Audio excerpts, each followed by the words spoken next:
Wash out mga ber! Napakaganda ng araw at nagpapasalamat dahil pinagpapala araw-araw. Dahil kahit tayo ay siraulo ay lagi pa rin tayong iniingatan ni Lord. Tunay nga siya mambuhay ng mga pusa, mga ber.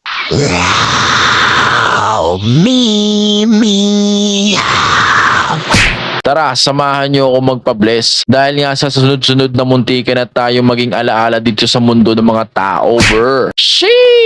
Boses, kahit nga sa dami na nating kasalanan sa mundo, ay talagang nakamatsyag pa rin sa atin, nakasubaybay pa rin sa atin si Lord. Biruin mo, hindi pa ako na-aksidente ng malala, hindi ako makakapagbalik loob kasi nga sa sobrang busy ko sa mundo ng mga halimaw, nakalimutan ko magpasalamat at ipangili ng araw ng pahinga. So di na natin siya nabibigyan ng araw na para sa kanya. Kahit naman ako ay di nakakapagsimba, ay lagi akong tumatawag at nagpapasalamat sa pamamagitan ng panalangin mga ber. Sa totoo lang talaga, dati akong sugo ng tagapakalat ng magandang balita mga ber. Nung bata pa ako, halos pumunta kami sa mga malalayong lugar o gubatan para iparating ang magandang balita mga ber. Yung mga pinupuntahan namin dati, yung di abot ng simbahan o mga taong kailangan pang maglakad ng malalayo para makarating ng bayan. Dahil nga sa paglipat namin sa Batangas, kaya naging kasanayan na namin magkaroon ng basbas sa araw na tuwing alas 10 ng umaga. Nung mga bata kami, pinagbabasa kami ng Biblia na halos makabisa na namin dahil nakasanayan na namin magbasa. Ber, di ka ba naniniwala, ber? Ako din, hype ka. Kahit na abnormal ako ay naging isa akong mabuting bata noon. Siguro dahil kaya niya ginagawa mga to para ipamukha sa akin na maging mabuti sa kapwa. Magpasalamat sa mga biyaya dahil sa mga pagpapala na di mo inaakala at ibibigay sa iyo ang katotohanang walang masamang siyang nilikha. Dapat nga simula na ngayon, ber. Magiging mabait na ako, di na ako magagalit. Kaso pas muna, ber. Dahil naiinis ako sa paligid ko. Paano yung sistema sa pabulok na? Hindi para sa masa, pansarili na. Kung bibigyan lang ako ng pagkakataon na kada kutos ako ay magsisimbolo ng pagkakaisip mo, kahit 10 ibibigay ko. Kaya mga manonood at sumusubaybay sa solid na mga suporta at sa mga di nakakaintindi kung ano ang pinaglalaban natin ay stay put ka lang dyan, ber. At panoorin mo mula day 1 talaga tayo. Di talaga tayo toxic mga ber. Tayo lang yung kabaliktaran ng toxic. Tawagin mo kung exotic.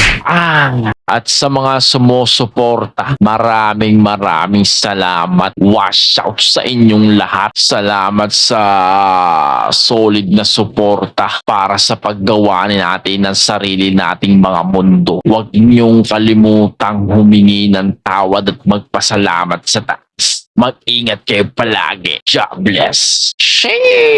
Boses, dito na lang.